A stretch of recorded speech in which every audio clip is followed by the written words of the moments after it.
can't see me because the camera is being streamed through my computer. But tonight, I think I give you a little bit, a bit of the background on this. There's very specific requirements for what is needed with a growth policy under the state statute. They list all of the different elements, one of which is economic development.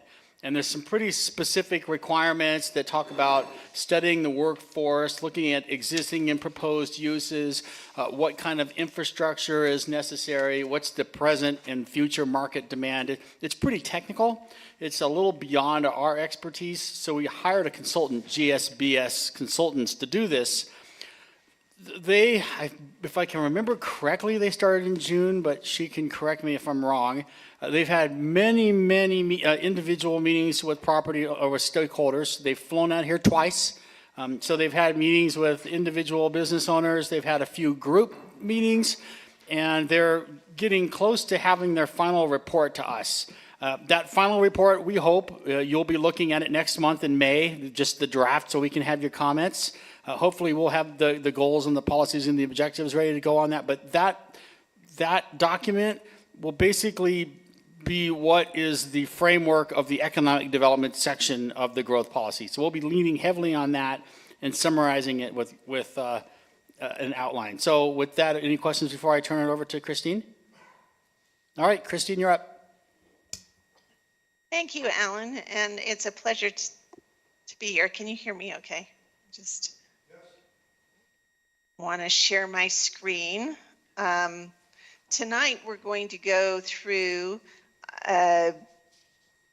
some of the preliminary findings from the analysis that Alan mentioned and talk about sort of our key takeaways from a lot of that data and analysis, and then get your feedback on what we're seeing there. So essentially our scope was to complete the statutorily required analysis, provide information that provides information and context for the economic development chapter of the growth policy update, and also identify possible goals, objectives, and strategies for economic development for you to incorporate into your growth policy update.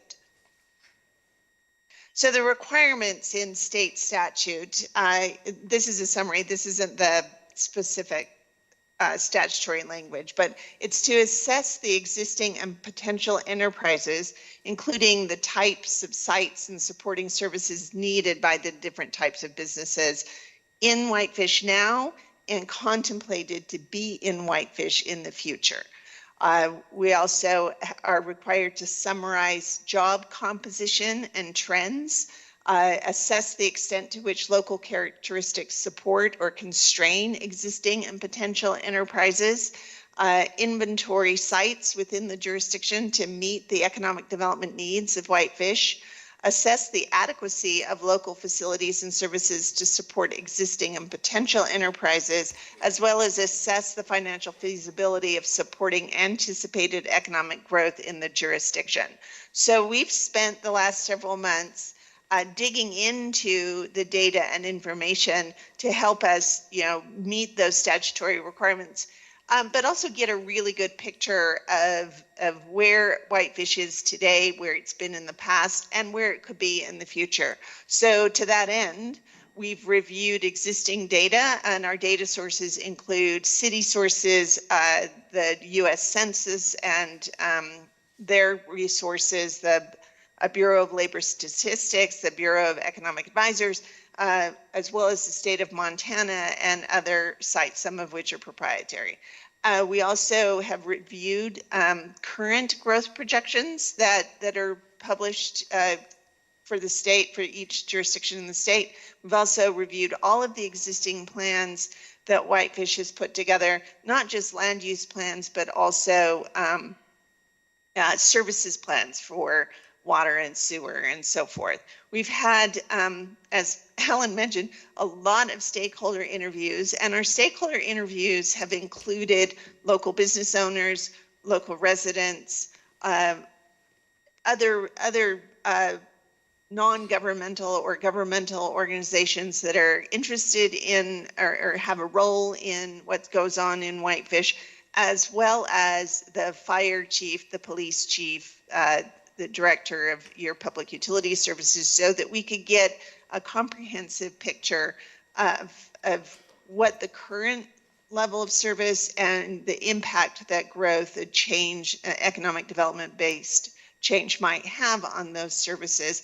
We also have done a series of on-site evaluations in order to inform our understanding of that data, because data itself doesn't always provide the full picture. So this is a snapshot of what we've learned. So this particular graph is showing a comparison of the percentage of Whitefish's businesses versus the percentage of Whitefish's jobs in as a number of categories, including a basket that are tourism related businesses and categories, which includes restaurants, bars and clubs, recreation and entertainment, hospitality, and non-big box retail. So that's what is in that bucket of tourism related. Personal and business services, construction, mining, forestry, and things related to pets like vets and things, healthcare and education, finance, insurance and real estate, and then manufacturing. So those are the major categories that we're looking at. And you can see, particularly here in the tourism related category, 26% of the businesses in Whitefish in 2023 were in those tourism related categories, and 43% of the jobs were in tourism related categories. You can see that in the healthcare and education category, there were more jobs than businesses as well, but in personal and business services, there were more businesses than jobs, which indicates that particular category is more likely to have sole proprietor types of businesses involved. The other thing we looked at and compared were jobs versus resident employment. So what this looks at is the number of jobs available within Whitefish in a certain category, and then the number of people who live in Whitefish who are working in that category. So in tourism related, once again, we have 40, what was that exact number? 43%. 43% of the jobs in Whitefish are in the tourism related category, but just roughly 35% of the people work in those jobs. So you can see that's an indication that people are coming into Whitefish to work those jobs. And I don't think that's a surprise to anyone, because we heard a lot of that in our stakeholder interviews as well. And then once again, we have the percentage of residents in, say, personal and business services is higher than the number of jobs. So, in this case, some people are commuting out for their jobs. And you can see what those relationships are as we go through the different categories. Does that make sense? Any questions about that data before we kind of move away from that analysis?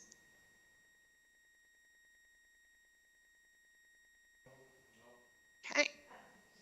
So we were also looking at the trends, and in this case, we're looking at the trends from 2000 to 2022. So we have 22 years of data, and you can see we've had a very interesting trend in tourism-related jobs. They peaked just before 2020 and have dropped off over the last couple of years. Now, those are estimates, and when we get an actual count in 6 years from now, that might correct. But you can see that in terms of those jobs, we've got something of a downward trend. For personal and business services, we have the opposite. We have an upward trend. And there's some reason to believe that that's probably an accurate trend that we're looking at, and we'll get into some of that in a minute, why we think that's an accurate trend, that one's on the upslope. And then construction, that big category of construction, mining, farming, et cetera, has been on an upward trend driven primarily by construction. There's a lot of construction that's been going on, and that's why that's reflected in that way. Manufacturing has been flat, has been about 5% of the overall jobs in Whitefish for the last 20 years. And then finance, insurance, and real estate has hovered right around 7 to 8% as well. So we're seeing that those job categories have been relatively static. In the past, as you can see, there's a slight downslope in the manufacturing that went from 2000 to 2020. In the past, in Whitefish, manufacturing and some of those warehousing and transportation types of jobs were much higher. Were a much higher percentage of Whitefish's employment base in the past. So if we'd gone back further. Now, this is a trend that I wanted to highlight because it is significant and is having an impact on a number of different elements, not just of the economic development part of the growth policy, but some of the other elements of the growth policy. The census gathers data on people who work from home. That's one of the questions, where do you work? Christine? How far do you, yeah. Going back one slide, the decrease on tourism related and manufacturing, wouldn't that be attributable to COVID era?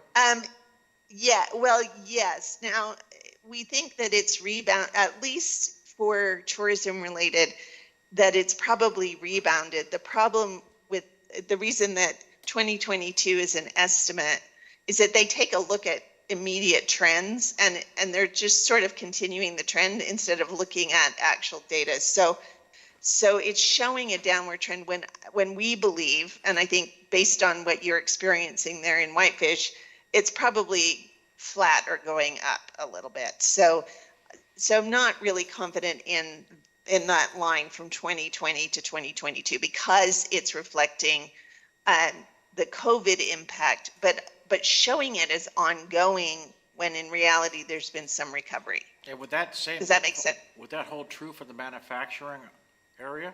Well, it does, but it's not as significant. Manufacturing as a percentage of your overall jobs is much smaller. And so small changes get sort of amplified within that number. And so so yes, it does have a similar impact, but I don't have as much confidence in terms of rebound there as I do in the tourism related one. Does that make sense? Yes, thank you. I have a question, Toby Scott here. Your orange line there, financial, insurance, and real estate. Just between 2020 and 22, I see an awful lot more advertisements for real estate agents. There's got to be about 150 of them in Whitefish alone, if not more than that, in the entire valley. But you show no change in the number of jobs that are in that area. Financial, I can see that probably didn't change. Insurance, that probably didn't change. But real estate, geez, look at one of the papers of Engel and Vogler's, put the pictures of 50 people of their agents there. Yeah. So I'd wonder about that. And then also, I think we have a question. I'm sorry, from the I'm audience. looking at this for a second. Here, Okay. You can go to the lectern, and then she'll prompt you when we're ready for that. I think she's looking up some information right now. Oh, I was just looking at that finance, insurance, and real estate number for 2023, where it's showing that 16%, 17% of the businesses in Whitefish are in that category, which is probably higher than before, but the actual number of jobs. So is a lower percentage. So what the trend is looking at are the jobs, not the business enterprises. Does that make sense? So there might be more companies, but in terms of the actual number of agents, it may be rather relatively static, but I can dig into that data for you. Yeah, no, it doesn't make sense to me. Okay, then we'll dig in deeper on that data. All right, so we'll wait for you to dig in deeper on that in the report that comes out. And then we have Yes. a question from the audience. If you'll state your name and address, please. Of and then course. Question. Yep, so it's Julie Mullins, Explore Whitefish. Hi, Christine. Good to see you up there Hi, on the screen. Julie. Hi. My question is on this employment trends with the downturn in the tourism number. Did you do any analysis with J1s? Because I know a lot of our bigger resorts and restaurants now have a reliance on seasonal employees and their J1 students, and that is a trend we're seeing, and I'm just wondering if that was taken into account with this slide. So this slide is from the data on this slide is from the Bureau of Labor Statistics, and they just count jobs regardless of who's filling them. So it should take that into account, Okay. that there's a job that either a local or a person on a J1 visa is filling. Okay. It's just the actual job spot. All right, and is there a length of time on that? Because so many of the J1s are here for 90 days. They're very seasonal focused. Or is it a Right, full so 12 months? This is FTEs, so it would be full-time equivalents. So if you have two jobs in the summertime that represent 1,040 hours, that represents one FTE. Okay, I think I got that. Thank Sorry. you. Thank you. It's BLS Yeah. data, sorry, yeah. And then there's one comment, and I actually have a comment after Rhonda as well. Just a moment. Hi, Christine. Rhonda Fitzgerald, 504 Hi, Rhonda. Spokane Ave. Hi. This is just 2020 to 2022. And so actually, most of those businesses were at that time in 2022 operating really lean for lack of available employees. So I don't think that's wrong, actually. Because the J1 jobs were seasonal jobs anyway, so whether they're on a visa or local kids, it's still the same number of FTEs, probably, I think. But I do know that everyone had jobs they couldn't fill. They were on offer, but people had to really cut back on their services and everything because they couldn't get employees. I think 2023 picked up somewhat, and hopefully we're hearing from hospitality businesses that they're starting to be able to staff up, that people are there who come to work and show up. And so I think it's going to do this, but I don't think that that's probably wrong, actually. Okay, Thank you. All right, thank you. And my comment about this slide and the next slide, both of these, I think it's hard to visualize. You can read the numbers carefully and see that one is a 20-year gap and one is a 2-year gap. But looking at this with 3 points in time makes it look like a very slow incline and a very slow decline, which I think is a little misleading. So perhaps, some way to indicate that one of these data points is 20 years apart and one is 2 years apart, because that's such a sharp drop. Would be nice for viewers, for the public, when this is published, just to get a feel for what's happened in the last 2 years, instead of this looking like over 22 years it's been relatively flat, when that's not the case. Thank you. Thank you. Thank you for that input. We'll get that fixed. And this one as well. Although this one, spacing that properly, as you requested, and as we'll do, will make that increase from 12% to 21% vertiginous, if you will, make us all get sort of dizzy as how steep that's been.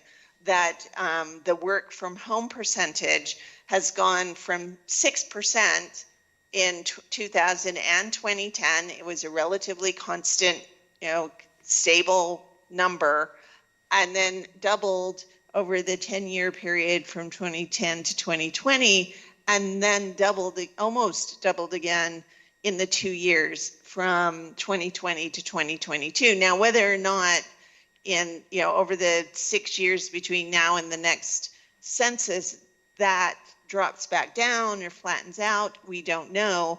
But as I think everybody there in Whitefish knows, you've been feeling the effect of this. This has had an impact on housing. This has had an impact on overall sort of services and things like that. So this is a trend that we want to keep an eye on and we want to think about as we're looking at the economic development chapter of the growth policy.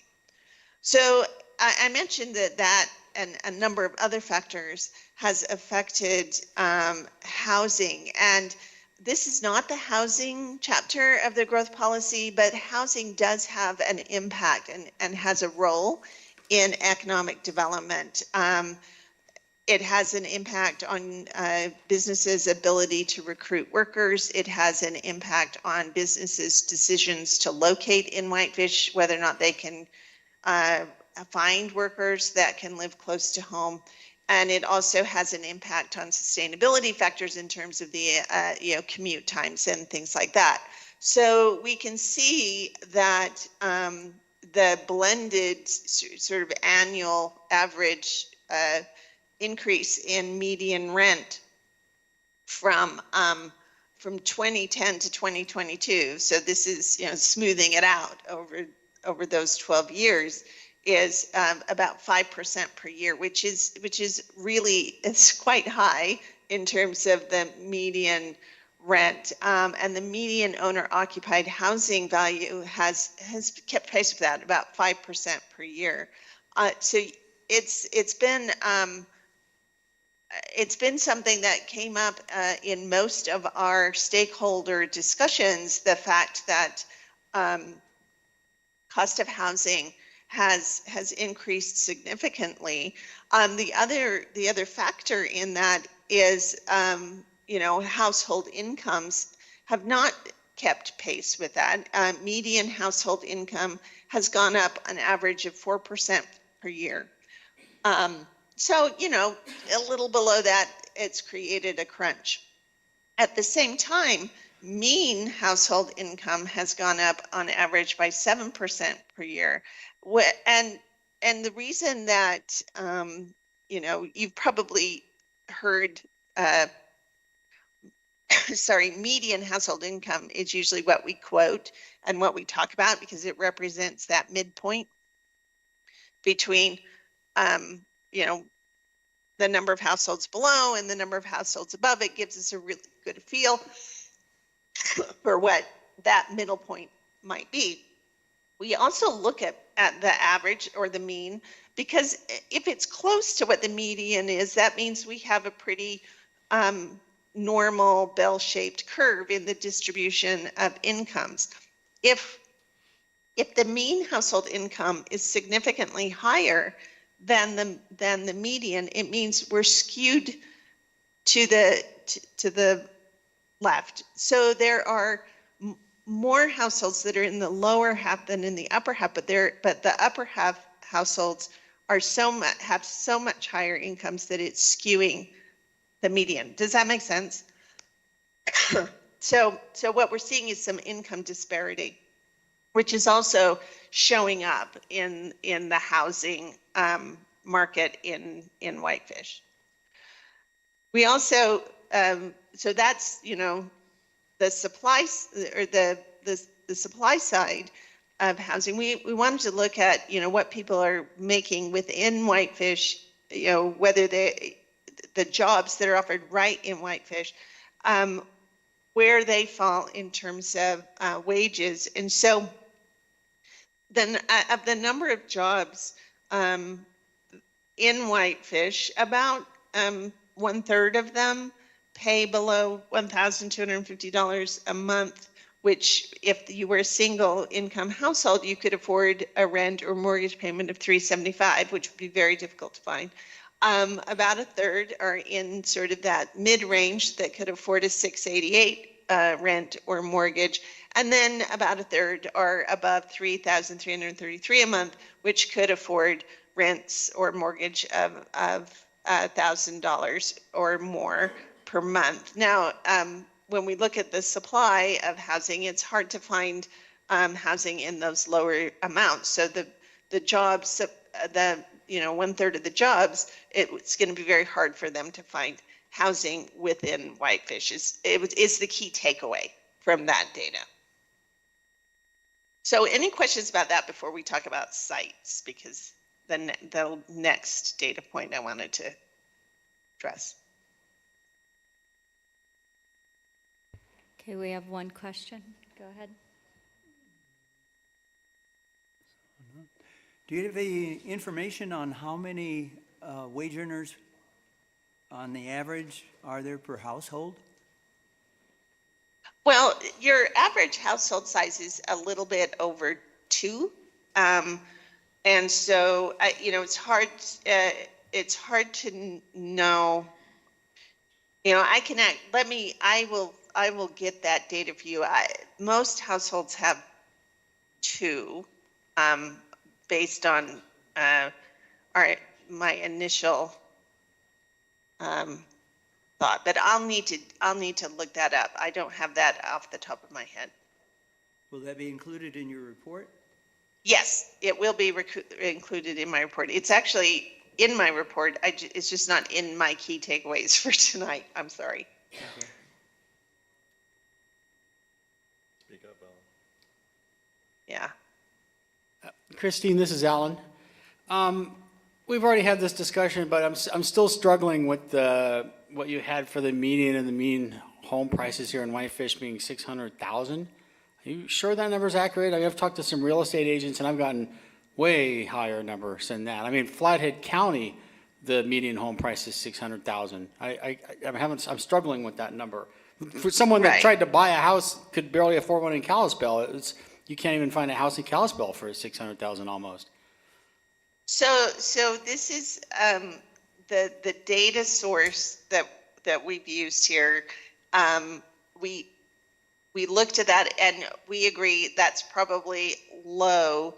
The problem is that we wanted to use a consistent data source rather than swapping in a different data source. So the data source, which is the Esri Business Analyst, which pulls it from a census source, is the resource on getting that data.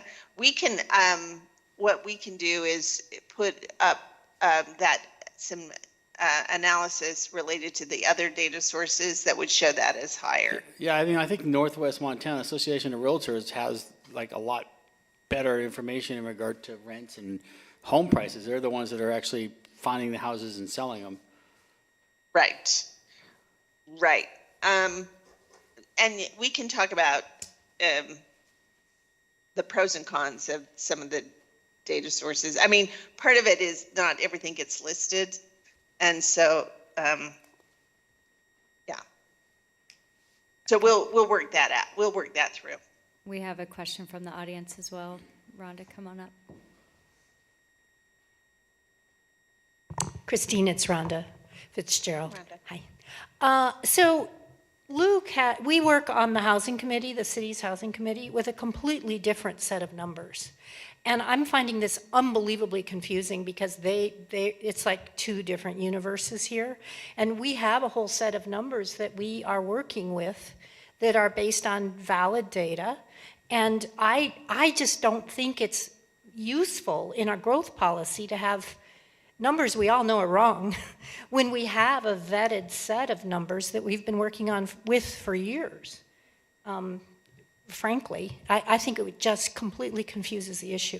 And it's already really hard for people to understand what a AMI is and average and mean and median and everything. And then to throw in numbers that anyone can look at and say, well, that's wrong, isn't going to give us a useful growth policy. So I thank you for that comment, and I'll work with Alan to get the numbers from Luke. Perfect, thank you. Thank you. Any other questions? I just wanted to note that it is 2022 numbers, so they have changed since then, but.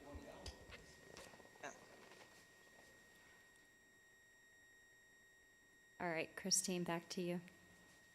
Right. So if you'll recall, in the requirements for the statute, we're required to take a look at available property and land to accommodate economic development within the city of Whitefish. And so we've been working with Alan and your GIS data and talking to various stakeholders in the city, looking at opportunities for economic development, whether that be existing buildings or available developable land.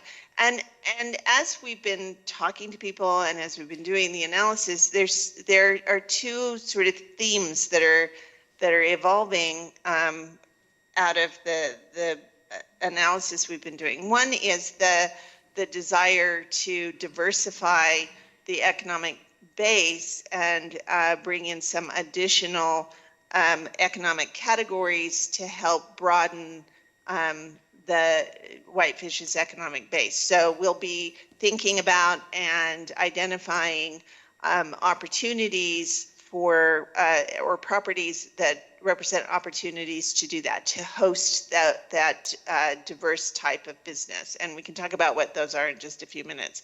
The other piece of that is this conversation we've been having about the role of attainable housing and workforce housing as part of an economic development strategy.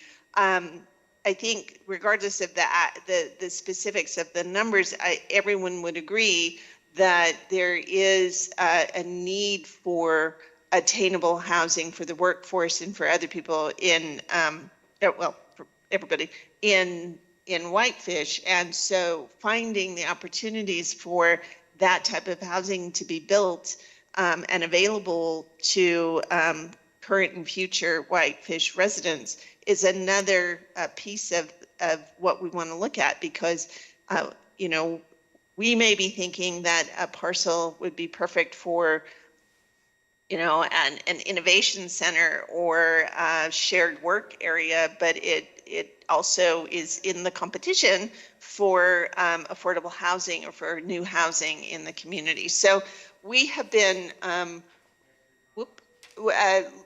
looking at some of the available parcels and discussing the pros and cons of each of those to serve different purposes within the city, including some of the property by the rec center and that has been identified in the past as opportunity for employment based businesses. So, an innovation center, shared work areas, small manufacturers for startups. The other areas that we're looking at, you do have very significant rail infrastructure, as you all know, in the community, and building off of that to identify opportunities for rail-served development is another way to diversify the economy in Whitefish, which is interesting because that used to be, one of the big percentages in Whitefish in terms of employment. And Christine? Yeah. Can you expound upon that regarding the railroad future or the expansion or services? Well, it wouldn't be an expansion of railroad services. It would be taking advantage of the existing railroad services that are present. So identifying locations where new businesses that might use the existing rail for delivery of raw goods or to ship out goods that they manufacture in Whitefish would be one way to take advantage of that. We did meet with the representatives of BNSF and talk to them about what that, might look like, economic development opportunities related to the presence of rail in the community. And you will see in the report that we do have a list of the components of what a future rail-served, say, industrial park or something like that might need, and what it would look like, and what that investment would have to be if that's a direction that the city would like to go. You're assuming that there's going to be land available for a potential industrial park? And where that might be? I'm assuming that that there are there's this area up here that I know is not necessarily zoned for what we're talking about, that could have some rail access. Evidently, you're unaware that that property was put before the planning board last year and is going to be, as I recollect, 4 potential warehouse railroad access and a 34-unit apartment or something like that. And then it's also going to be, the eastern edge of that will be a nature conservancy sort of thing. Yeah, on the eastern edge. I mean, that was something that came forward and got a development plan approval. We haven't seen any building permits or development permits for any of that stuff. So, I mean, Yeah, who but knows they- if that'll happen, but that is one area that's still zone industrial, which is the correct zoning if we were going Yeah, to and they were entertain something going like to that. create some small industrial area out there, so.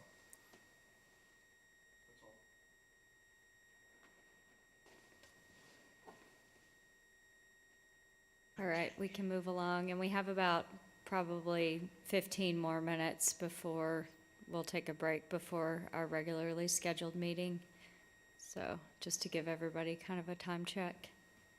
Well, that's perfect timing for me, because that the next slide is the key takeaways from the initial analysis, and it is that we've already hit on several of these. It's increasingly expensive. Increasingly expensive housing has a negative impact on the Whitefish labor pool for the tourism industry, but also to attract new businesses in to Whitefish, that they're looking at their ability to live and work in the same community, and the housing costs are pretty significant. Whitefish's economy is concentrated in the tourism sector, with seasonal employment and traditionally lower wages, and that business locations needed to diversify the economy and to build affordable housing are in competition for those developable parcels. So those are the key takeaways. So essentially, finding a way to ensure that Whitefish has a pool of employees who can live and work in the community, ensuring that that there are opportunities within the community to diversify the economic base, and also striking the right balance between parcels available for the construction of affordable housing, but also for the construction of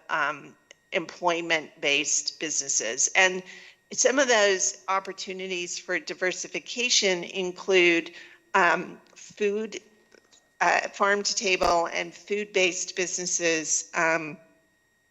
Whitefish has a tradition of farm-to-table and is in an area surrounded by farms, which makes it a natural fit for some of those food-based innovations. And with the programs at Flathead County Community College, I think there's a good fit there for coordination with the community college and with some of the regional resources.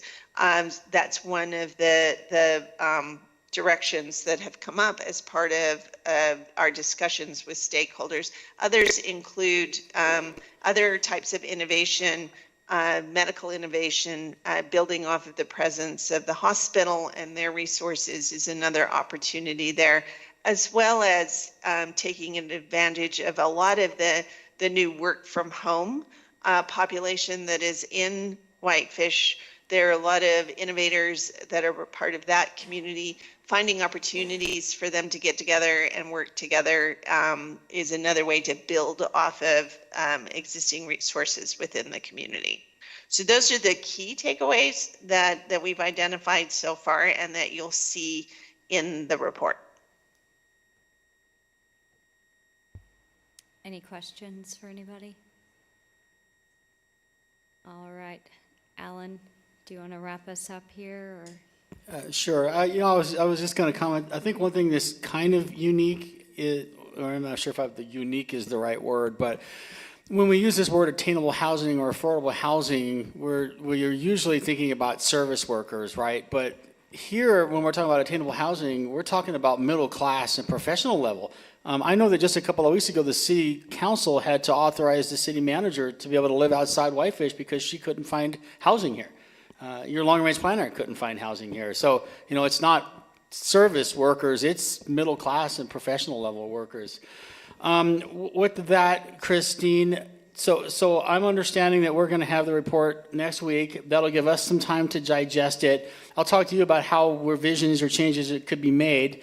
My hope is that draft will be posted on our engagement site, and the Community Development Board can look at that draft to give their comments on it, and then we can start talking about, bringing the first little bits of that chapter, which would be the goals and the objectives, and then we would be we've got tons of writing to do on that chapter, but we would have basically the key takeaways and the data for it. So you and I will work together on that one.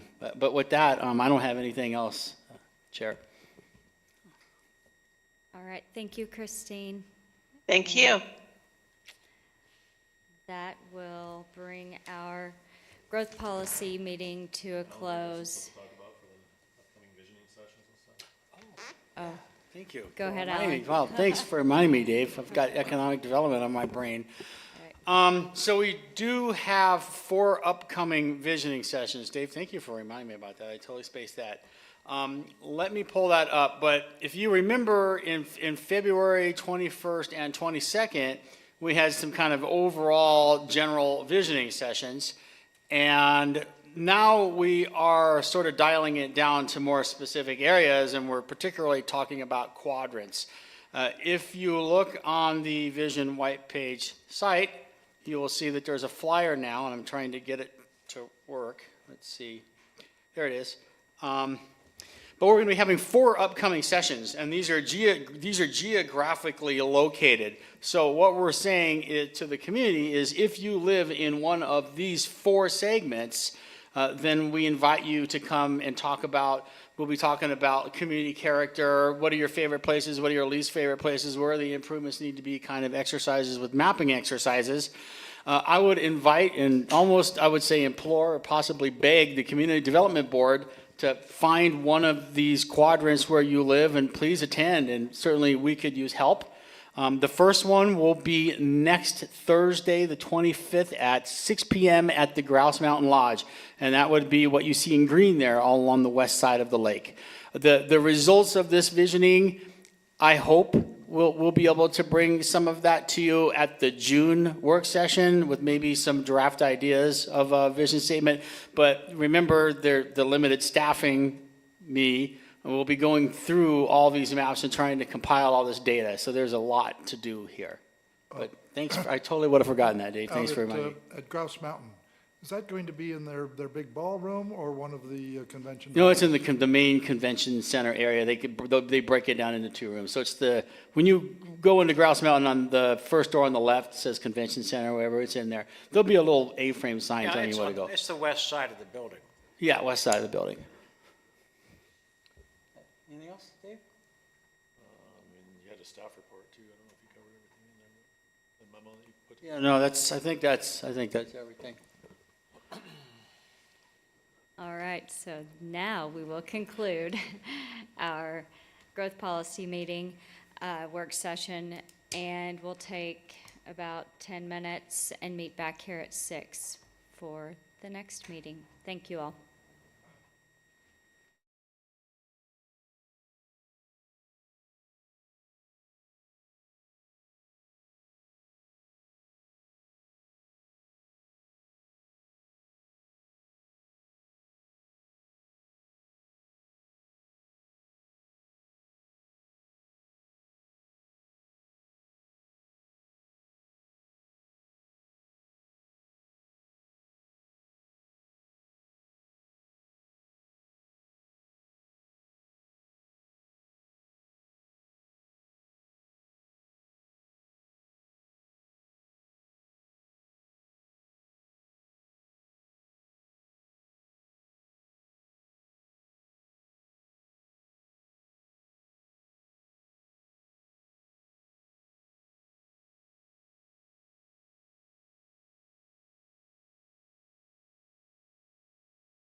call to order our meeting tonight. This is the regular meeting of the Whitefish Community Development Board, April 18th.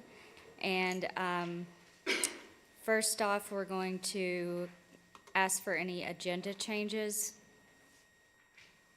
Seeing none, we'll move on to an approval of the minutes from March 21st, 2024. Can I get a motion to approve those? I'll make a motion to approve. Thank you, and a second. I second the motion. All right, motion seconded and approved to approve the meetings, the minutes from March 21st. And next, we'll have communication from the public, and this is a chance for anyone from the public to come up and bring before us any concerns or comments. Vote on those minutes. Oh, vote on those minutes, sorry, I was just passing them. Moving right along, so we'll take a vote on the approval of the minutes. All in favor, say aye. Aye. None opposed? All right, so now to communications from the public for items that are not on the agenda today. We have 2 items on our agenda today, so if anybody has something to come up and talk about that's not going to be discussed later in the meeting, now is your chance. You can come up to the podium and state your name and address. No comments from the public. And is there any unfinished business tonight? None? All right, so we'll move along to our public hearings. And our first public hearing is a request by Stephen Menegazzi for a variance, and that's WZV 2401. And we'll hear from Loring for the staff report on that. Good evening. So first of all, I'd like to explain that this is a zoning variance. I know some of you may have heard some of these cases before, but for those that don't know, a zoning variance essentially is a quasi-judicial approval for a variance to the zoning regulation. So it happens when there's a case, when there's a hardship that when certain circumstances exist or arise when an unnecessary hardship is created through strict adherence to the provisions of the regulations. So essentially, you are the final decision maker in this variance request. So you will, at the end, either approve or deny or approve the conditions, etc. And then, so if you deny it, for example, the next course of action, it would go to district court, or they could, reapply for a different variance if the circumstances change. So I just wanted to give you some context for what you're hearing, because this is just a little bit of a different sort of request from what you've heard before. So, like you said, Stephen Menegazzi is requesting a variance of the side yard setback requirements for a proposed deck expansion to connect their existing front deck to their rear deck. The property is located at 626 Masters Court. It is what is known as a flag lot, meaning it does not have direct access to a public road. It's accessed off of a private roadway, so it has no direct street frontage. It is also an irregularly shaped lot. It is triangular in shape, and it is also a townhome. So what they are proposing to do is, to connect the front deck to the back deck. Side setbacks for flag lots are always 15 feet. So every side in a flag lot has a 15-foot side yard setback. Decks are not able to extend into side yard setbacks per zoning regulations. They can extend it into the front and rear, but not the side yard.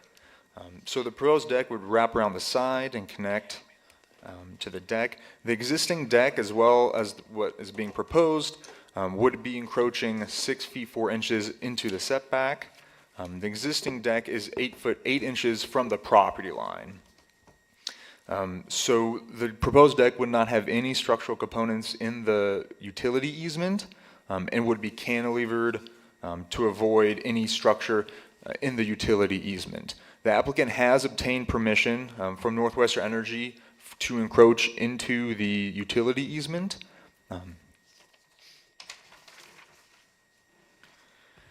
The property is zoned WR2, and currently, so the home was built in 1998, and the deck was built in 1999 before the applicants came into possession of the home.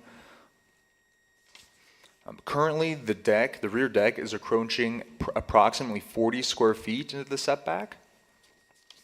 The staff placed a legal notice in the paper, and I notified adjacent landowners within 150 feet and received no comments at the time of this report and none after.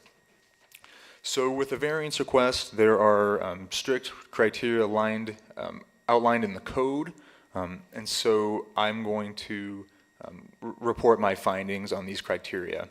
And to approve a variance, the board has to find all of these criteria are met. So the first one, strict compliance with the terms of these regulations will limit the reasonable use of the property. So strict compliance with the terms of these regulations limits the reasonable use of the property.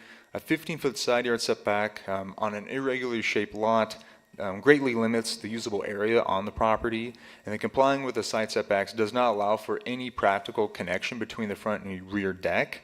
The existing setbacks severely limit where any new additions could go on the deck, and since the deck is currently encroaching on the setback, the lot is triangular in shape, which is an irregularly shaped lot, and the rear deck is also encroaching. 2, deprive the applicant of rights enjoyed by other properties similarly situated in the same district. So the majority of homes in the neighborhood are not flag lots or irregularly shaped. These homes are able to enjoy typical lot shapes that allow for rear and front yards. Typically a deck can approach a third of the way into the front or rear yard setback. So the strict compliance with these terms of these regulations does have a potential to deprive applicants of a right enjoyed by other residential lots in the same district, as other lots have not been encumbered by having only side yard setbacks in the rear, and they could enjoy a deck encroachment a third of the way into the front and rear yard setback. The hardship must also be the result of the lot size, shape, topography, or other circumstance over which the applicant has no control. So the hardship is a result of the lot being both irregularly shaped and as well as being a flag lot. The home and deck currently encroach on the 15-foot setbacks. The applicants did not subdivide the lot nor build the home in its current location nor the deck. So that finding 3 is that the applicant did not, the hardship is a result of the circumstances over which the applicant has no control, as they did not locate the home where it is nor the deck. The hardship is peculiar to the applicant's property, being that it's both a flag lot and irregularly shaped. The home is positioned on the property line as it's a townhome, so they're divided into sublots. So the survey is a little incorrect where it shows a 15-foot setback cutting the home in half. That particular side that setback does not exist because it is a townhome. But other than that, it is positioned in the rear of the property, so there's no connection to connect the decks and meet the setback requirements. And then normally a deck could encroach a third of the way into the rear yard setback, which if this was not a flag lot, this would be considered the rear yard typically. So the hardship is peculiar to the property, as the deck can only be connected through the side yard setback, which is particular to flag lots, as it would be considered a rear yard if not a flag lot. The hardship was not created by the applicant. They didn't place the home or deck in its current location, and the deck and home the deck was in place prior to the applicants owning the property. The hardship is not, the applicants are not claiming an economic hardship. The granting of variance will not adversely affect neighboring properties or the public. The neighboring properties would not be affected by the granting the variance. They wish to expand the deck to the edge of the existing deck that is currently encroaching the side yard setback. Minimal decking would encroach in the setback. The proposed new deck narrows to connect to the back deck. The total it's about 58 square feet of new construction in the setback. The variance is not adversely affecting the public as it borders the Whitefish golf course, which is currently open space. There is an existing fence along the property line as well, separating the home from the golf course. In addition, I received no public comment either. The variance requested is the minimum that would alleviate the hardship. So it is the minimum that would alleviate the hardship of connecting the front and rear decks on the property. The deck the applicant has designed the deck to encroach as little as possible in the setback. Approximately 40 feet of existing deck are in the setback, and then approximately that 60 feet of new deck would bring a total about 100 square feet into the side yard setback. Typical on the WR2 has a 20-foot rear yard setback and can encroach 6 feet and 6 2/3 feet into the setback. The existing deck, would approach close to that 6'4" into the setback. The deck will be cantilevered out and over there's that 10-foot utility easement, and then the deck angles around the corner of the home to meet the back deck, and that after talking to the building department, the minimum requirement is just about where they have designed. It's a little over 3 feet. They're proposing 4, which to get around the corner of the home. So finding is the variance request is the minimum that would alleviate the hardship of the side yard setbacks, as the requested setback is the minimum that allows for the connection of the front and rear deck. Granting the variance will not confer a special privilege as denied other similar properties in the same district. So the variance request to build a deck addition in the side yard setbacks is not a special privilege denied other properties, as any other flag lot in the WR2 district, or any for that matter, needs to meet zoning regulations or apply for a variance due to a hardship caused by lot constraints. And granting a variance to this property would not grant a special privilege, as similar decks are allowed to exist in the rear setback, which this home does not have due to it being a flag lot. So additional findings of fact, just outlines that it's within city limits and addresses 626 Masters Court. The property is zoned WR2 and is a flag lot, and requires a minimum setback of 15 feet from the site, from all property lines, and that staff notified adjacent landowners and put a legal notice in the paper and received no comments. So based on the evaluation of criteria, findings of fact 1 through 9 support the variance request. Staff finds it doesn't meet all the criteria for variance. Code considerations affect how and where the new addition could be placed. Complying with the side setback requirements does not allow for a connection between the front and rear decks. Granting the variance would place the addition 6 feet 4 inches from the property line, the same distance as the existing deck. And the deck the design proposed minimally encroaches in the setback to connect the 2 existing decks. So staff recommends that the conditions for granting relief from the code set forth in section 11-77 are met. Staff recommends the board adopt the findings in staff report WZV 24-01 and approve the variance subject to the following conditions of approval. So the first condition is the applicant must maintain and demonstrate continued compliance with all adopted city codes and ordinances. That's a pretty standard condition. So the next condition is that the approval for the reduction of the setback requirements for a deck addition, as well as the agreement between Northwestern Energy and the applicant, shall be recorded on the property at the Flathead County Clerk and Recorder's Office, and the applicant shall provide the planning office a copy of the recorded document prior to submitting an application for a building permit.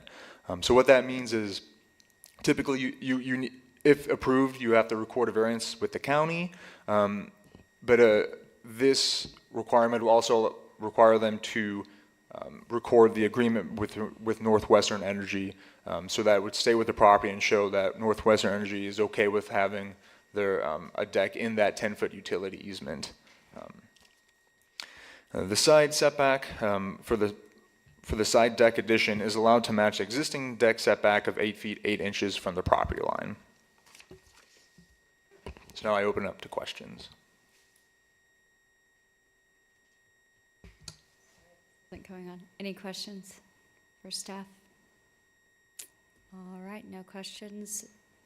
At this time, we will hear from the applicant, if there's an applicant here. All right. Question? If you have anything to, Steven Menagazi, my husband Aaron. 626 Masters Court. all right, does anybody have questions for them? Or do you guys want to share any I'd like to information with add, us? Just so you, the golf, literally you can't see any of this, only if you're on the golf course looking backwards. Or if you're on there's a railroad is at the front there. So it's not visual, you can't see it visually from anywhere else, those two places. We did get the permission from Dan Potter from Northwestern Energy, directly referring to the drawings that you guys have received. So they're aware exactly what we want to do, and they were fine with that specifically to those drawings. There won't be any footing in that utility easement.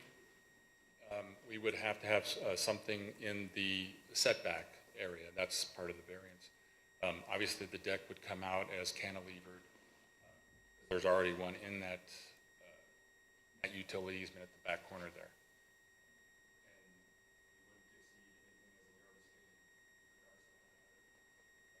And there's a set of stairs that go down towards the front. That's not on that picture. No other questions from us? Thank you so much. All right, any comments from the public on this project? Please come to the podium and you can state your name and address before you give us your comment. Dawn Ulrich, we live at 606 Masters Court, so we're neighbors. I also am the secretary-treasurer for our HOA. We've had some discussion of the board and the neighbors, and we have absolutely no objection at all to the improvement to the deck. Thank you for that. Okay. Any further discussion? Can I ask for a motion on this? I make a motion to approve WZV 24-01 as the application and the staff report indicate. All right, and a second? Thank you, John. Okay, motion has been made and seconded, made by Scott and seconded by Middleton. Any discussion on this at all? Speak to your motion? No? All right, so we'll go ahead and take a vote on this. Everyone in favor of approving, raise your hand. All right. Anyone opposed? No? All right, so motion passes. Okay, moving on to the second item on our agenda. We have WCUP 2307, which is a request for a conditional use permit for a 21-unit family development. And we will hear from someone on the staff for this. Good evening, Community Development Board. My name is Luke Sponwell. I'm normally the housing planner, so not something I get to do every day here and talk Thank to you you. guys. But tonight before you is the 7 and 23 Iowa Ave apartments. These two properties are totaling 0.54 acres and are Lot 7 and Lot 7B, Block 9 of the Whitefish Town Site Company 5-acre tracts.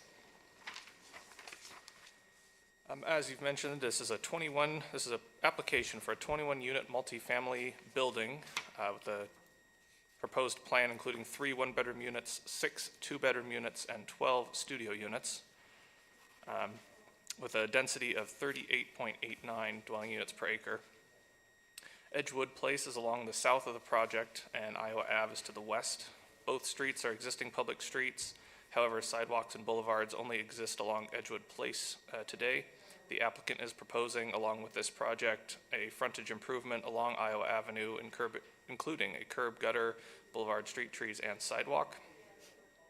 A parking lot with 26 spaces is provided to the east and north of the building with 2 driveway approaches, one each on Iowa and one on Edgewood.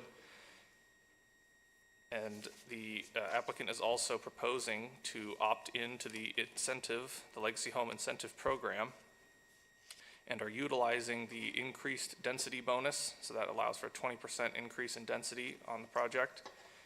A building height bonus of 5 feet, so that raises the allowed height from 35 feet to 40 feet, and a reduced parking allowance for all units with at least 2 bedrooms. There's a slight reduction in parking that they are using. The sites are currently undeveloped and zoned WR4, which is a high-density multifamily residential district. To the north, west, and east is existing residential, also zoned WR4, and to the south is county zoning and the BNSF Railway, so industrial land uses. Staff has no concerns with utilities and services, all of which are already provided to the site. There's plenty of development in the area, so no staff concern there. A public notice was mailed to adjacent landowners within 300 feet of the subject parcel and emailed advisory agencies on March 28th. A sign was posted on the property and application was posted to the webpage on April 3rd. As of the writing of this report, no public comment was received. However, since the report was completed, I did receive 2 public comments, both of which have been provided as hard copies to you. Those public comments are generally relating to a concern on small unit sizes, the overall height of the building, and traffic and kind of the driveway orientation. In terms of review and findings of fact, staff finds this is compliant with the growth policy. The proposed use complies with the growth policy because it is WR4 and is consistent with the high density residential designation in the Whitefish growth policy. Under compliance with regulations, the WR4 requires a front setback of 20 feet, a side yard setback of 15 feet, in this case this is a triplex or greater, and a rear yard setback of 15 feet.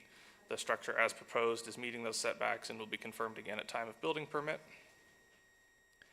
The parking space requirements require 1 space per studio or efficiency unit, 1.5 spaces per 1 bedroom, and 2 spaces per 2 bedroom units. Unless reduced through the housing mitigation plan and participation in the Legacy Homes Incentive Program, which this project is. So the property does have a housing mitigation plan which reduces the parking requirements. With that taken into account, sufficient parking is provided in the proposed surface parking area, including ADA spaces. The zoning permits a height of 35 feet, and as I just mentioned, this gets to use the Legacy Homes Program incentives, and now can be up to 40 feet. Once again, the plans submitted do show that to be met and will be confirmed again at building permit.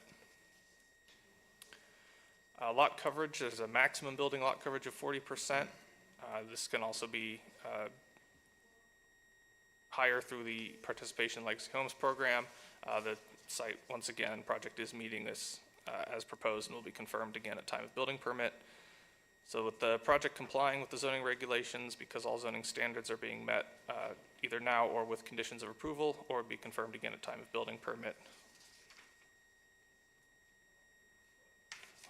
In terms of finding number 3, the project is suitable for the site because there is adequate land area for the project, access is adequate, and will meet emergency standards and doesn't contain any particularly unique environmental constraints. It's a fairly flat site with a pretty easy development.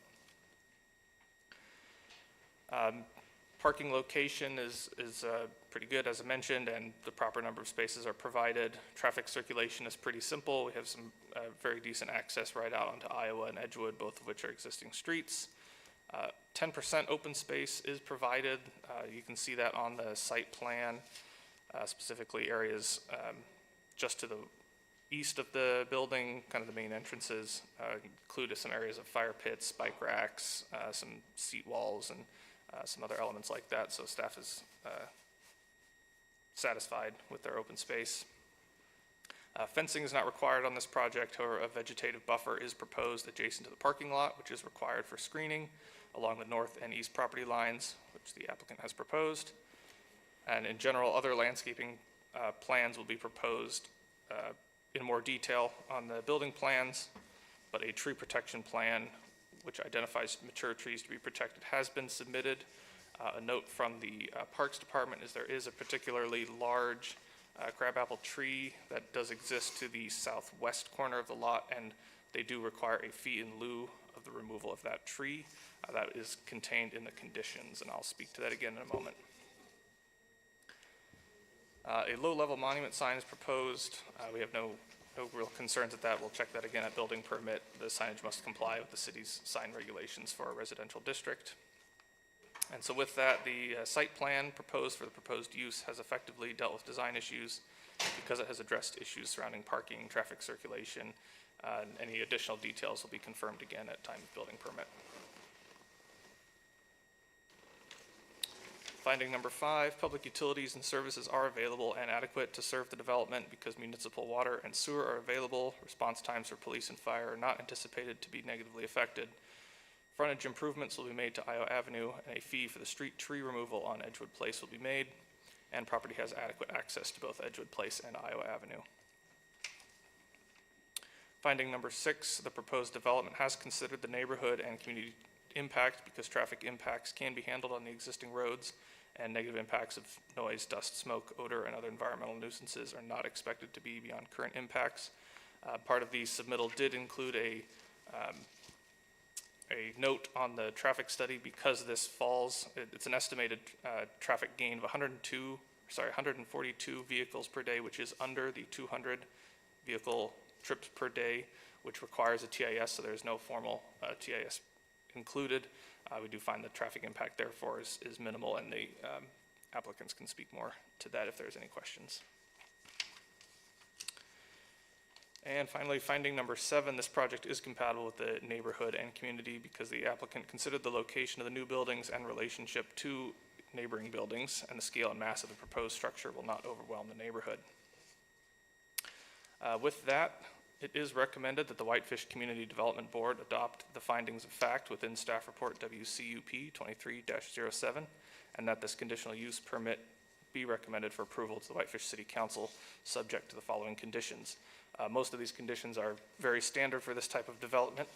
I will, however, specifically call out 6D, and that specifically relates to the participation in the Legacy Homes Incentive Program. So with 21 units being constructed here, 10% of those are 2.1 units for either rental ownership or a fee in lieu, or combination of which must be provided either with a recorded deed restriction or payment in consultation with the city and the Whitefish Housing Authority. The applicants so far have indicated that they intend to provide that payment per the housing mitigation plan, which was submitted. The total dollar amount at this time is $618,132.90. As I spoke to earlier, a public boulevard tree in the amount of $500, so a tree removal fee must be paid to the Parks Department, and a lot aggregation or lot line adjustment must be recorded to take these two parcels to become one before time of building permit. With that, I am happy to take any questions. I have one question, and it's about the sewer in that area. I feel like in the past, we've talked several times about sewage on that edge of town and different things that will be coming. How close are we to needing to add another station or do something in that area? Because we've had a lot of projects recently. I guess what's the status of the sewer there? You know, there isn't an issue with the sewer on the west side of Wisconsin. I think you may be thinking about the development on the east side of Wisconsin, where there is an aging sewer lift station that will undergo some repairs with the, what's it called, the corridor project that goes between Texas and Colorado. But in this area, there's a 12-inch gravity sewer main that connects directly into the main interceptor that goes to the wastewater plant. So this site wouldn't actually go through a lift station. It would be direct gravity the whole way. Right.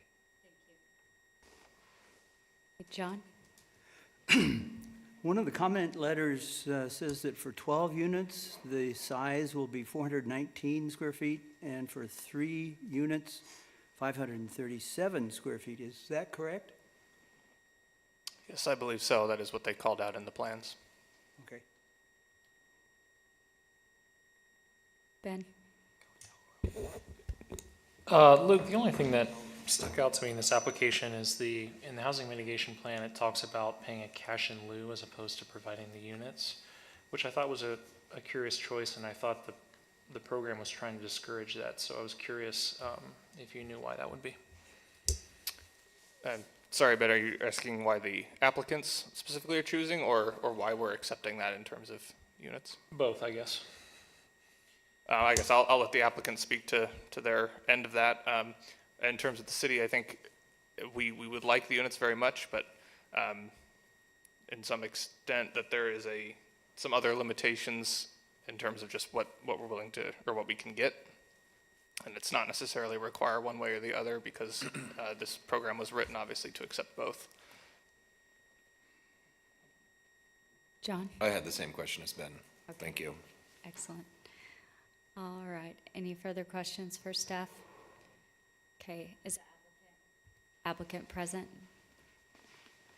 Please state your name and address and give us your information. Thank you. Matt Lawrence from Montana Creative, just representing the client. They couldn't make it to the meeting on the YouTube feed, but just here with Andy from TD&H from the civil end of things. So if you guys have any questions, I can answer them. Sounds like you already do. I don't know who wants to go first. Same question.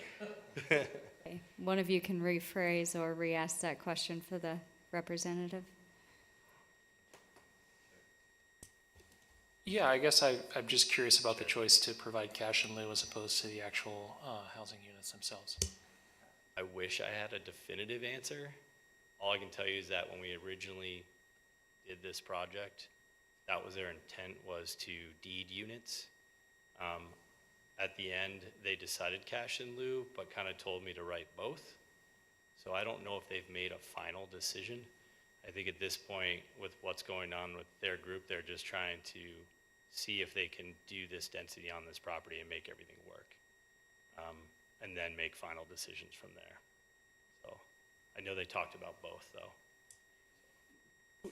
Would you be amenable to an amendment to change the cash in lieu to 2 provided units plus the fractional cash in lieu? That's a question for the group. I can't make that decision for them. Yeah, they were on Zoom, which we tried to do. I would be happy to ask them that.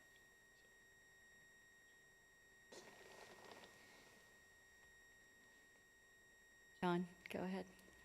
So I asked a question of the staff as to the 15 units, which are small. What about the other 6? Can you say how big they will be? I think there's a space plan in the packet for the units. I just don't have the drawing on me right now. Oh, okay. Like 8 weeks ago. So it's in there. Yeah, It should be in there on what I size. just read they- the staff report. Yeah, yeah. So will these That one right there. units be sold unit by unit? Or do you think there's going to be a company managing a section of the building or the whole building? Originally, what this discussion was is that they were going to build this building and then rent the units, not sell the condo units or condomize it. They were going to manage it in their rental pool because they have other rentals in town. Okay, that's it? Yeah, okay, thanks. Thank you. You guys can take a seat. Thank you. All right, go ahead. I'm just going to make one comment to Ben's point. David had reminded me that I did have some consultation with Dana, and I mean, as you know, we've kind of allocated most of our affordable housing fund for the next 2 years, and then starting into the resort tax. So, you know, the fee in lieu is important as well as units are. Certainly having that would be a benefit as well.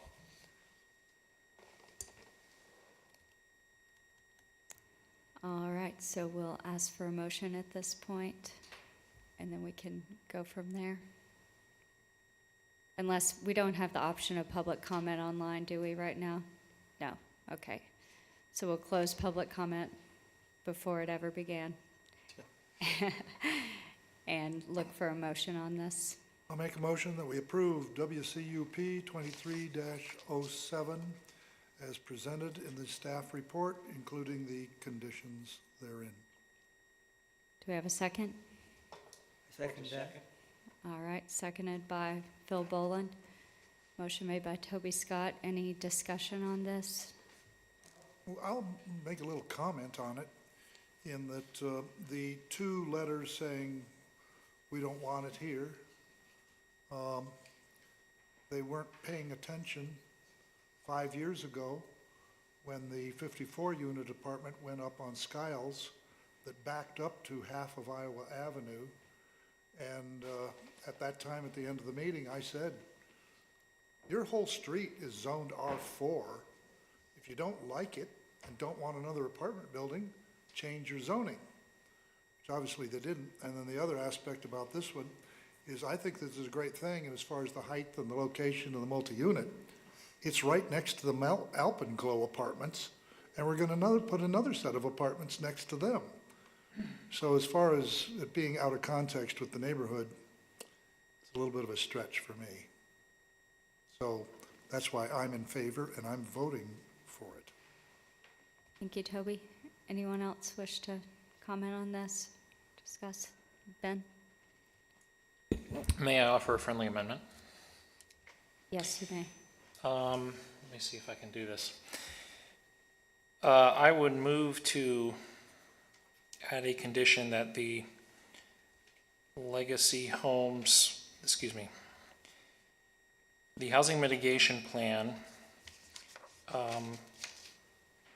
will require 2 units plus the fractional cash in lieu for the remainder for compliance with the legacy home program. Does that make enough sense? You know where I'm going with it? Okay. And I'd be happy to talk to it if there's a second. Do I have a second? Can I ask staff a question? Yes. So the applicant, all applicants are given the option, right, to provide the housing or the cash in lieu? Yep, it's their option. The code does not require one or the other. We're trying to get both in the program, yep. Is there any precedent for conditioning a unit like this one way versus the other? I haven't seen that, a condition that forced them to provide the unit. Okay. Instead of provide the cash in lieu. Thank you. John? I have a question. Is it relating to the friendly amendment? Yes. Okay, go ahead. Is the owner and developer committed to the 15 very small units? It would seem from the building size that they would have to be, but if they're committed to that, that affects how I consider this friendly amendment. Yeah, I mean, I guess I can say that's what the application is for 21 units. Given the constraints they have with parking, open space, and some other things, there's not a whole lot else you can fit on this site. So at this time, this is what the application is for, the 21 units. And can I just clarify, Ben, that your friendly amendment is asking for the units instead of the cash in lieu? Yes, I believe that is the intent of the program, yes. Okay, but the option is clear that they can choose one or the other at this point, per the old legacy homes and then what we're offering now? Legacy Homes offers the applicant the choice in consultation with the City of Whitefish and the Whitefish Housing Authority. So generally, yes, is the applicant's decision. If I may comment on that, though, I just pulled up the zoning regs where it talks about legacy homes, and you guys know this better than I do, so let me know if I'm off here, but it talks about alternative ways to qualify for incentives. Alternative meaning alternative to the main way, which would be supplying the units. And it says the city will consider alternatives to constructing affordable units on site, especially in but not limited to situations where any of the following occur: high levels of property tax, high homeowners association dues, a predominance of short-term rentals, on-site development consisting of condominiums, and location far from schools, transit, or shopping. And so I guess I'm not clear which one of these this would fall under.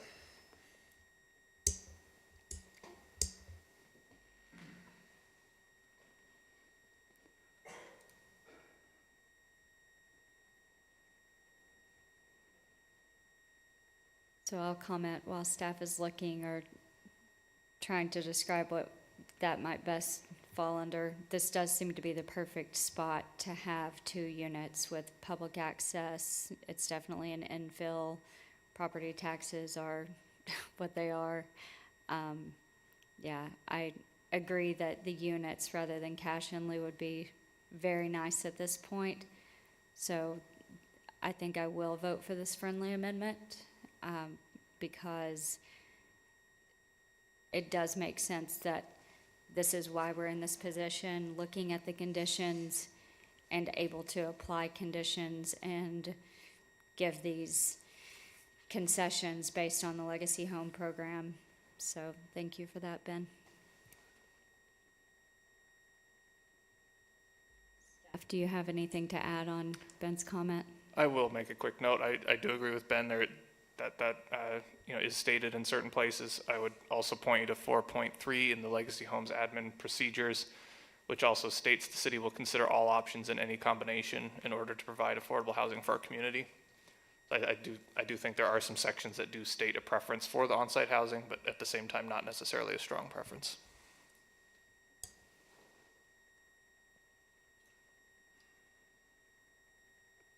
So we have a motion and it's been seconded, and now we have a friendly amendment.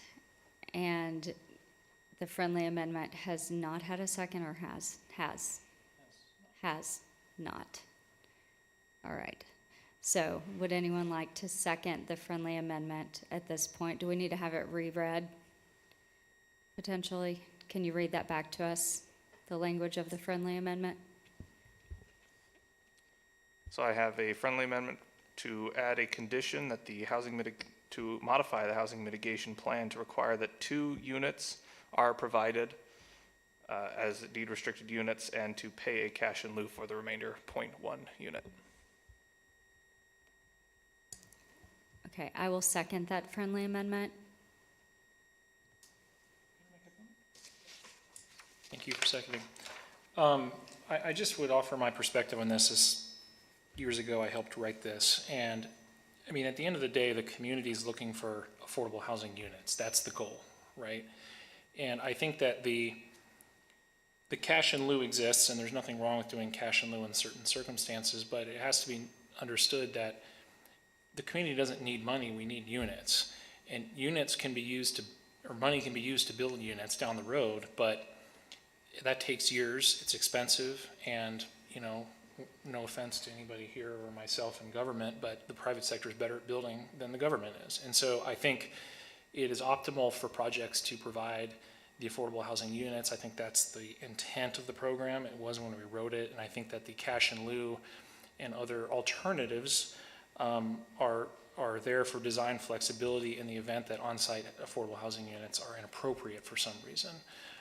So that's my perspective, somebody who was involved writing it, and I think that this is, like you said, a great place to have a few units mixed in with the rest. So I think it's a good way to go for this project. John, go ahead. I have to say I'm on the fence about this motion. I go back and forth. To me, it seems very important to get these really small units, 15 of them. And that, to me, is little a affordable housing. I realize the deed restrictions would be very good in the future, but I'm a little reluctant to do anything to discourage a developer who's coming up with 15 very small units. And I've lived in those size things as well. Most of us probably have. It's doable. I'll just make a comment on that. I think that, from my understanding, us adding a condition and then that because of the way that this is quasi judicial, we have to be very careful about adding a condition that would dissuade the developer. But at the same time, they're receiving an increase of 20% density, the building height maximum and reduced parking. So with the representatives here and them speaking on how it's gone back and forth and maybe the units, maybe the cash in lieu, if this can help persuade them to do the units, I think that's wonderful. And if anyone else wants to speak to this, that would be great. Yeah. Well, I think that it's a lovely thought and gesture to require the 2 units. But as staff said, in the Affordable Housing Department, we have units going, and this will contribute to it, but we don't have money. Because we're using it toward the Alpenglow 2 and the snow lot townhomes and things like that. And so I would consider the fact that if this guy wants to give us the many thousands of dollars in lieu, that we might use that money towards offsetting the cost of Alpenglow 2 or the, whatever the snow lot's called. That's just my thought. Do we have an update on what's happening? Not that that is incredibly pertinent, but we are at this point, you mentioned during this that down to 0 in the housing fund? Nearly, yes, with a safe amount of reserves, but I believe it was prior council meeting, Ben, correct me if I'm wrong, the city did commit about $1 million to housing Whitefish. That's paid over the course of about 3 years. 2 years are coming from the Affordable Housing Fund, and then some of the money is coming from resort tax once that begins to be collected in fiscal year 2025. And so that's $1 million going to the Alpenglow 2 project. The city also just committed $2 million of what was ARPA funding, which is a little bit separate from this conversation, towards the Depot Park townhomes. So that's the other little bit that's been in the news. And then additionally, I think maybe it was a month ago, we committed about $90,000 to the Northwest Montana Community Land Trust to assist them with purchasing 3 homes in the Trailview neighborhood to join the land trust and be sold at affordable rates as well. Not quite down to what we're seeing in the Legacy Homes program, but I think they were closer to the 100 and 120% AMI range. And then those are obviously ownership as opposed to rental, so offering a little bit of a different unit type and ownership opportunity. Thank you. So at this point, we have to vote. I'm sorry, I'm a little confused on this. Will we vote first on the total motion and first on the friendly amendment? Thank you for the head nods. So first we will vote on the friendly amendment, and then we will vote on the motion overall. All right, so, and should we do a roll call on this for friendly amendment, or just ayes and nays? Okay, hand raising. All right, those in favor of the friendly amendment, please raise your hand. All right, so 1-4. I'm sorry, after discussion. All right, so that fails. 1, 2, 1, 2, 3, 4. How many of us are there? Sorry, 1, 2, 3. Okay, 5 opposed, 1 for. Thank you. All right, so now we will move on to the motion overall for this with no amendments. And we had a motion to approve and a second on that. So those who wish to approve, please raise your hand. All right, so passes unanimously.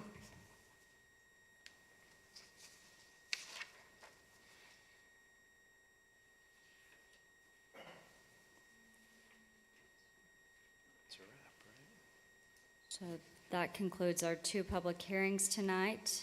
Thank you guys for coming. And next on the agenda, good and welfare.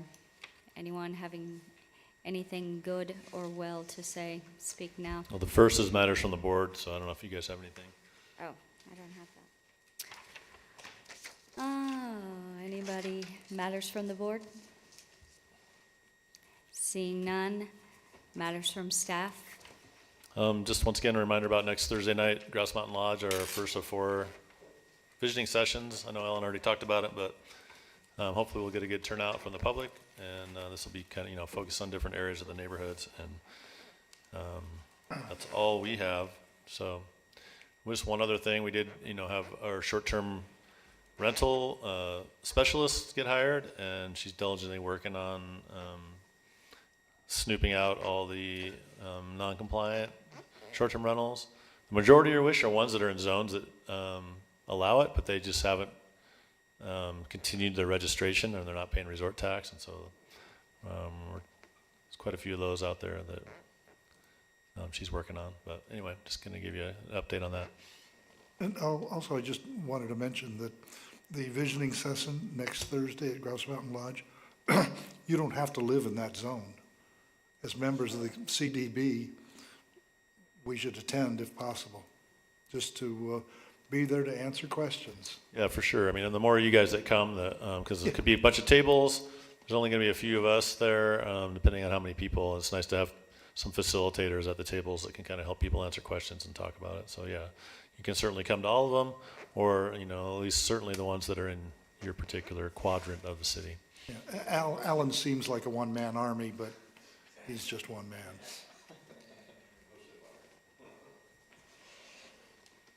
All right. Is that all from staff? Yep, just a poll of who's going to be here next month. All right. So what is the date of next month's meeting, please?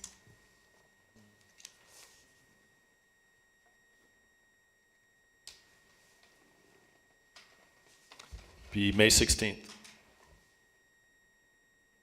Okay. So does anyone think that they will not be here for May 16th? I will not be here.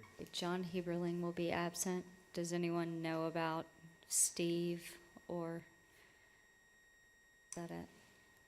All right, or Scott? Yeah, Scott had a surgery today, so that's why he's not here. But So he may or may not be back. Okay, that's a pretty good excuse. All right. So it looks like we'll have one at least absent May 16th. All right, that will bring us to a close. Thank you.